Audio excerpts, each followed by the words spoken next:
Tu sais ce qui est le plus dur quand on veut perdre du poids? Ce n'est pas de résister à un carré de chocolat, ce n'est même pas de dire non à une pizza un samedi soir. Le plus dur, c'est de ne plus manger ses émotions. Salut à toi et bienvenue dans le podcast Keto Autrement. Ici, on parle de keto, de jeûne intermittent, de liberté alimentaire et de transformation durable, surtout si tu es une femme de plus de 40 ans qui en a marre des régimes à la con. Je suis François Bellé, j'enseigne aux femmes à perdre du poids grâce à l'alimentation cétogène et au jeûne intermittent. Je les aide également à en finir avec les envies de nourriture émotionnelle. Chaque mercredi, je te partage des conseils concrets, des idées simples, parfois des coups de gueule et surtout beaucoup de motivation pour que tu reprennes le pouvoir sur ton corps, ton énergie et ta vie. Installe-toi bien, on démarre. Et juste avant de commencer, comme d'habitude, si tu m'écoutes sur Apple Podcast, prends 10 secondes pour me mettre 5 étoiles et écrire un petit avis. Ça fait une énorme différence pour faire découvrir le podcast à d'autres femmes comme toi et moi, je les lis tous, donc merci d'avance. Donc aujourd'hui, on va parler d'un sujet que peu de gens osent affronter. Manger pour sentir moins. Tu sais, ce moment où tu te jettes sur quelque chose à manger, pas parce que tu as faim, mais parce que tu veux juste éteindre un truc à l'intérieur. Tu sais, un vide, une tension, une fatigue. Et si je te disais que tant que tu n'as pas compris ce qui se passe dans ta tête avant que tu manges, tu ne pourras jamais changer ce qui se passe dans ton assiette. Est-ce que ça résonne en toi? Je vais te raconter une histoire, celle de Claire. Claire, elle a 52 ans, elle est cadre, elle a 2 grands-enfants et une vie un peu à 200 à l'heure. Le soir, elle rentre épuisée, avec le travail, etc. Elle ouvre le frigo, juste pour voir, et un bout de fromage, un peu de chocolat, un verre de vin. Et là, tout d'un coup, ça va mieux. Sauf que le lendemain matin, elle se réveille avec cette phrase dans la tête, j'ai encore tout gâché. Et c'est là que le cercle vicieux commence en fait, parce que tu ressens de la culpabilité, donc tu vas enchaîner sur de la restriction, tu vas ressentir du coup de la frustration, cette frustration va enchaîner des craquages, et ces craquages, devine quoi, ça va entraîner de la culpabilité. Tu veux savoir pourquoi c'est si dur d'en sortir? Parce que tu crois que ton problème est dans la nourriture, mais en réalité, il est dans ta tête. Et c'est là qu'intervient un outil que j'ai beaucoup utilisé avec mes coachés, le fameux modèle de Brooke Castillo. Ce modèle, c'est un outil que j'adore utiliser parce que il explique simplement ce qu'on vit intérieurement. Il te montre pourquoi tu fais ce que tu fais et comment tu peux reprendre le contrôle. Et je vais te l'expliquer tout de suite. Le modèle, il repose sur 5 éléments. Élément numéro 1, c'est la circonstance ou les circonstances. Ce sont les faits totalement neutres qui t'arrivent. D'accord? Ça peut être des choses aussi simples que il pleut, ou il fait pas beau, ou je suis seul, ou seul. Des choses qui sont en réalité neutres. D'accord? Qu'on pourrait prouver devant un tribunal, tout simplement. Le deuxième élément du modèle, c'est les pensées. Les pensées, c'est l'interprétation que tu donnes à ces faits neutres, d'accord? C'est l'interprétation que tu donnes au fait que tu es seul, au fait qu'il pleuve, au fait que... voilà, toutes ces choses-là. Le troisième élément, ce sont les émotions. Ce sont donc du coup les émotions qui sont générées par ces pensées, par l'élément numéro 2. L'élément numéro 4, c'est l'action. C'est tout simplement les comportements qui sont créés par l'émotion que tu as ressentie. Et numéro 5, ce sont les résultats. C'est les résultats qui découlent des actions que tu as prises. Et tu peux remarquer une chose, c'est que tout commence, non pas par la circonstance, ça c'est quelque chose qui t'arrive qui est tout à fait neutre, mais parce que tu penses de cette circonstance. Prenons un exemple concret. Tu rentres du travail fatigué. Tu passes devant la cuisine et tu vois le paquet de biscuits.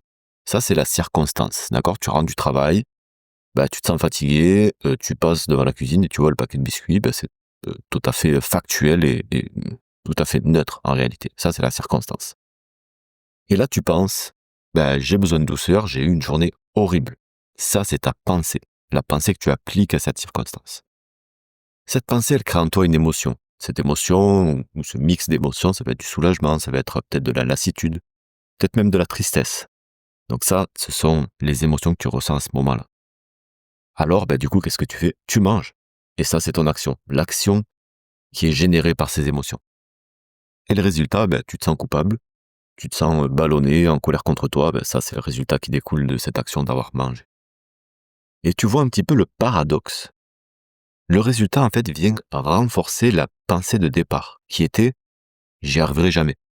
Et ça devient en fait une boucle qui vient, en fait se renforcer de plus en plus. Mais la beauté du modèle, c'est que tu peux changer pas simplement en supprimant la nourriture, mais en changeant ta pensée. Et c'est là en fait que le travail émotionnel commence. Et crois-moi, il est bien plus puissant que n'importe quel régime en réalité. Parce qu'au lieu de te dire allez, je dois arrêter de grignoter, tu vas commencer à te demander qu'est-ce que je pense en fait juste avant de craquer. Et tu vas t'apercevoir que 90% du temps, ce n'est pas de la faim. C'est une émotion que tu n'as pas envie de ressentir en fait. Stress, ennui, solitude, colère. Ce sont elles en fait les vrais responsables de tes pulsions. La nourriture, c'est juste ton anesthésiant préféré. C'est ce que tu utilises pour faire passer ces émotions. Mais maintenant, voici une bonne nouvelle pour toi. Quand tu comprends ce mécanisme, tu peux le désamorcer. Tu peux observer tes pensées sans t'y identifier. Tu peux ressentir une émotion sans chercher à la fuir.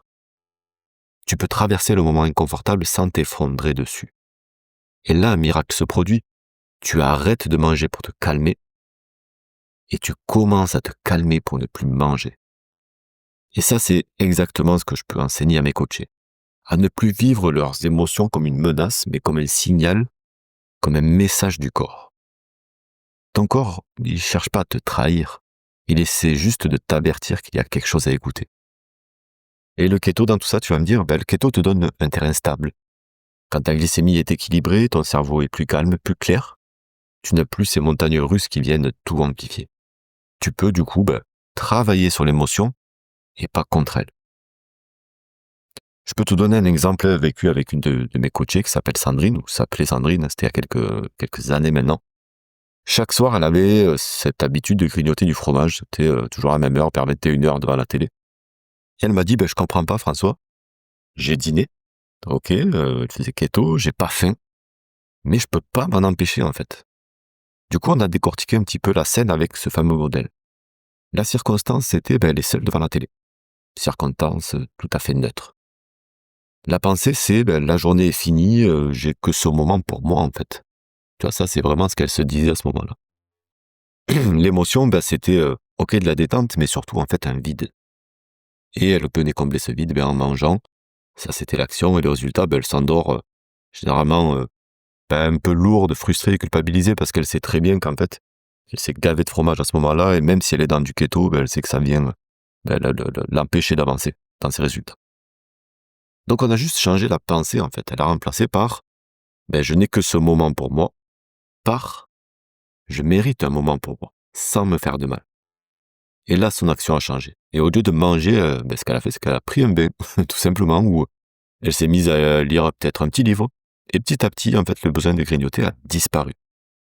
Et ça, c'est pas de la magie, c'est de la conscience.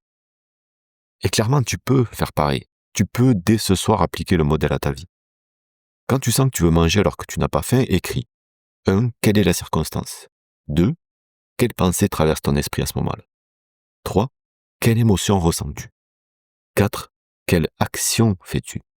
Et 5. Quel résultat obtiens-tu? Puis essaie d'imaginer une autre pensée possible, une pensée qui te ferait du bien et qui changerait l'émotion derrière. C'est un peu comme recabler ton cerveau, hein. Et à force, en fait, ton rapport à la nourriture change sans vraiment avoir le sentiment d'avoir forcé, sans avoir fait d'effort. Mais attention, ça ne veut pas dire que tu ne ressentiras plus jamais d'émotions, c'est pas le but. Au contraire, tu vas juste apprendre à les vivre, à les accueillir, à les comprendre. Et c'est là que la vraie liberté commence. Parce que la liberté, ce n'est pas de ne plus rien ressentir, c'est de ne plus avoir peur de ce que tu ressens. Donc le modèle de Brooke combiné au keto, c'est une alchimie ultra puissante. Le keto veut venir t'équilibrer physiologiquement, le modèle t'équilibre émotionnellement. Et les deux ensemble te rendent libre. Libre de ne plus subir tes pulsions, libre de ne plus te juger aussi, et surtout libre de manger en paix, enfin, j'allais dire. Tu sais, il y a beaucoup de femmes qui me disent « François, j'ai tout essayé, j'ai fait le keto, le fasting, je comptais mes macros, etc., etc. Mais je retombe toujours dans les mêmes travers. » Et là, je leur réponds « Tu ne retombes pas, tu revis simplement une émotion que tu n'as jamais appris à traverser. Tant que tu ne comprends pas pourquoi tu manges, tu n'arriveras pas à changer ce que tu manges. Et c'est là que le vrai voyage commence. Celui qui ne se passe pas dans ta cuisine, mais dans ta tête. Dans la façon dont tu te parles, dont tu te juges, et dont tu te consoles aussi peut-être. Tu peux avoir le plan alimentaire parfait, mais si ton dialogue intérieur est toxique, aucun keto ne tiendra. Et le jour où tu comprendras que la nourriture n'est pas ton problème, mais ton miroir, tout changera. Avant de te quitter, je veux te laisser avec une phrase. Manger ses émotions, c'est tenter d'éteindre un message que ton cœur essaie de te faire entendre. Alors écoute-le ce message, pas pour le juger, mais pour le comprendre. Merci d'avoir été là, merci d'avoir pris ce moment pour toi. On se retrouve mercredi prochain pour un nouvel épisode de Keto Autrement, et d'ici là, prends soin de ton corps, de ton énergie, et surtout de ton cœur. Si cet épisode t'a aidé, partage-le à une amie à qui ça parlerait, c'est comme ça que le podcast grandit et que le message continue de circuler. Et clique sur le bouton suivre dans ton appli Apple Podcast pour recevoir les prochains épisodes directement. Chaque mercredi, je t'aide à avancer pas à pas, à retrouver ton énergie, ton équilibre et ton pouvoir. Je te dis à très vite.